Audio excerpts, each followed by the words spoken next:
अस्सलाम वालेकुम दोस्तों, आपको अपने चैनल अभी है इस्लामिक टीवी में खुश आमदीद करती हूँ और उम्मीद करती हूँ कि आप सब लोग अल्लाह ताला की फजल करम से खैरियत से होंगे।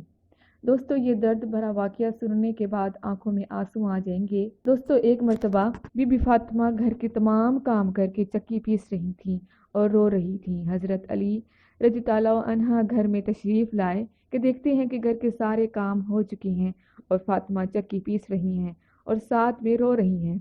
हज़रत अली बीबी फातिमा से पूछने लगे कि ए फातिमा, तू क्यों रो रही है और ये पानी किस लिए गर्म हो रहा है और इतना सारा आटा एक साथ क्यों पीस रही हो?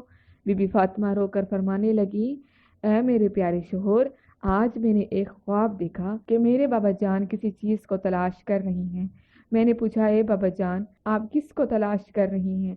तो मेरे प्यारे बाबा जान सरकार दो आलम ने फरमाया, ए फातिमा बेटी, मैं तुझे तलाश कर रहा हूँ। बीबी फातिमा रोकर फरमाने लगी, मेरा आज का दिन इस दुनिया में आखिरी दिन है कि आज के दिन में मैंने अल्लाह को प्यारे हो जाना है। हजरत अली ये बात सुनकर बहुत ज्यादा रोने लगी और फरमाने लगे, ए फातिमा, अभी तक तो प्यारे नबी सरकार दो आलम के बिछड़ने का गम हमारे सीने में ही है और तू अपने बिछड़ने की बात कर रही है।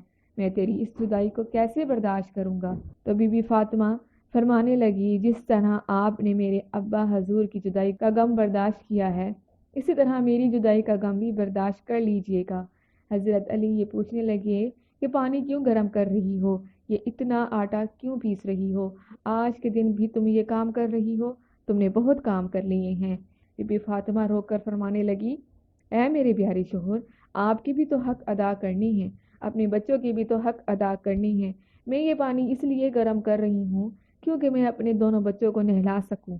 मैं आटा इसलिए पीस रही हूँ कि ताकि मेरे बच्चे और आप इस आटे की रोटियां बनाकर खा सकें।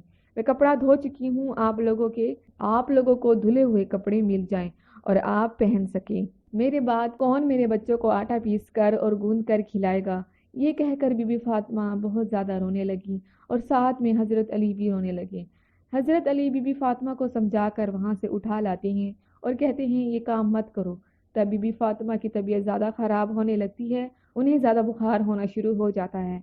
हज़रत अली रो रही हैं, बीबी फातिमा भी रो रही हैं और इतने में घर में इमाम हसन और इमाम हुसैन तशरीफ़ ले आते हैं। दोनों अपनी माँ और बाप को रोते हुए देखते हैं तो अपनी माँ के सीने से लग जाते हैं। ज़रा सोचिए, वो कैसा आलम होगा, वो कैसा मंजर होगा जिस माँ को पता चल जाए कि आज मैंने इस दुनिया से रुखसत हो जाना है और मेरे बच्चों का क्या बनेगा?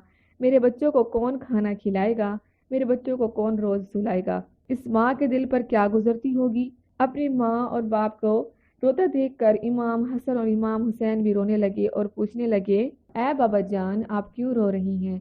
हजरत अली खामोश रहे, फिर बीबी फातिमा से पूछने लगे, ऐ अम्मी हजूर, आप क्यों रो रही हैं? बीबी फातिमा ने फरमाया, तुम दोनों अपनी नाना जान की कब्र पर चले जाओ। हदीस शरीफ में आता है कि इमाम हसन और इमाम हुसैन प्यारे रसूल सरकार दो आलम की कब्र पर चले जाते हैं। वहां पर जाकर बैठ जाते हैं। तभी अंदर से आवाज आती है, "ऐ मेरे प्यारे बच्चों, तुम लोग वापस अपनी माँ के पास चले जाओ। तुम तो मेरे पास तो आते रहोगे, लेकिन आज अपनी माँ को जी भर कर देख लो। आज के बाद तुम्हें तुम्हारी माँ कहीं नजर नहीं आएगी।" जब ये बात इमाम हसन और इमाम हुसैन के कानों में पड़ती है तो वो दौड़ते हुए घर चले जाते हैं। घर जाकर अपनी माँ के सीने के साथ लग कर खूब रोती हैं। हजरत अली भी रो रही हैं और बीबी फातिमा भी रो रही हैं। इमाम हसन और इमाम हुसैन भी रो रही हैं। इतने में बीबी फातिमा की तबीयत और भी ज्यादा खराब होने लगती है और हजरत अली को अपने पास बिठाकर इन्हें 3 बातें कहती हैं। पहली बात तो ये कहती हैं, मैंने आपके साथ कोई भी कोताही की हो, आपकी खिदमत में कोई कोताही की हो, आपकी नाफरमानी की हो, आपका कोई भी हुक्म ना माना हो तो मुझे माफ कर दीजिएगा। हजरत अली रो कर कहते हैं, ए फातिमा, तू नबी की बेटी है, तूने अपने हक पूरे अदा किए हैं। मैं तुझ पर हमेशा से खुश हूँ, मुझे तुझसे कोई गिला नहीं है। बीबी फातिमा दूसरी बात कहती हैं, ऐ मेरे प्यारे शोहर, जब मैं इस दुनिया से वफात पा जाऊं, आपने दूसरी शादी करनी हो तो कर लीजिएगा। मेरे बाद मेरे बच्चों का मेरे जितना प्यार भी दीजिएगा, उनको माँ की कमी महसूस ना होने दीजिएगा। और बीबी फातिमा की तीसरी बात आपको भी हैरान कर देगी। बीबी फातिमा ये बात कहती हैं, जब मैं इस दुनिया से वफात पा जाऊं तो मेरे जनाजे में किसी को भी ना बुलाइएगा। ये बात सुनकर हजरत अली हैरान हो जाते हैं और कहते हैं, اے فاطمہ تو نبی کی بیٹی ہے، میں تیرے جنازے پر کیوں نہ بلاؤں؟ تو بی بی فاطمہ فرماتی ہیں میں نے آج تک اپنے آپ کو پردے میں رکھا ہے، غیر مرد کی نظر خود پر نہیں پڑنے دی۔ میں چاہتی ہوں کہ مرنے کے بعد بھی مجھ پر کسی غیر مرد کی نظر نہ پڑے۔ جب شام ہو جائے، اندھیرا ہو جائے، آپ مجھے تب دفن کر دیجیے گا۔ یہ بات سن کر حضرت علی بہت رو رہی ہیں، بی بی فاطمہ رو رہی ہیں، امام حسن اور امام حسین رو رہے ہیں۔ ذرا سوچئے وہ کیسا منظر ہوگا جب ماں رخصت ہو رہی ہے ہمیشہ کے لیے اس دنیا سے، اور اس کے بچے اس کے پاس بیٹھ کر رو رہے ہیں۔ یہ کہہ کر بی بی فاطمہ ایک اور بات کہتی ہیں، میں نے آج روزہ رکھا تھا، میرے بابا جان میرے خواب میں آ کر مجھے یہ کہتے ہیں اے فاطمہ تو سحری کر علی کے دسترخوان میں اور افطاری کرنا میرے ساتھ۔ یہ باتیں کہہ کر بی بی فاطمہ اللہ کو پیاری ہو جاتی ہیں۔ بی بی فاطمہ کو کفن پہنایا جاتا ہے، ان کا جنازہ اٹھایا جاتا ہے۔ روایات میں آتا ہے کہ جب بی بی فاطمہ کا جنازہ اٹھایا جاتا ہے تو ایک طرف سے حضرت علی کندھا دیتے ہیں، دوسری طرف سے حضرت امام حسن امام حسین کندھا دیتے ہیں۔ تبھی وہاں پر ایک صحابی پہنچ جاتے ہیں جن کا نام حضرت ابو ذر غفاری ہوتا ہے۔ تبھی حضرت علی انہیں فرماتے ہیں آج نبی کی لاڈلی بیٹی کا انتقال ہو گیا ہے، ایک طرف سے تم کندھا دے دو۔ اس طرح سے جنازہ اٹھایا جاتا ہے۔ وہ دونوں معصوم بچے امام حسن اور امام حسین رو رہے ہیں، حضرت علی رو رہی ہیں، حضرت ابو ذر غفاری رو رہی ہیں، اور جنازہ قبر کے پاس رکھا جاتا ہے۔ قبر کھودی جاتی ہے، حضرت علی اس قبر کو دیکھتے ہیں جس قبر میں بی بی فاطمہ کو رکھا جانا ہوتا ہے۔ حضرت علی بہت ہی زیادہ روتے ہیں، ان کی داڑھی بھیگ جاتی ہے، ان کے کپڑے بھیگ جاتے ہیں۔ حضرت علی کبھی بی بی فاطمہ کو دیکھتے ہیں، کبھی اپنے بچوں کو دیکھتے ہیں۔ یہ منظر دیکھتے ہوئے حضرت ابو ذر غفاری بھی روتے ہیں اور قبر سے کہتے ہیں اے قبر کیا تجھے پتا ہے کہ جنازہ کس کا ہے؟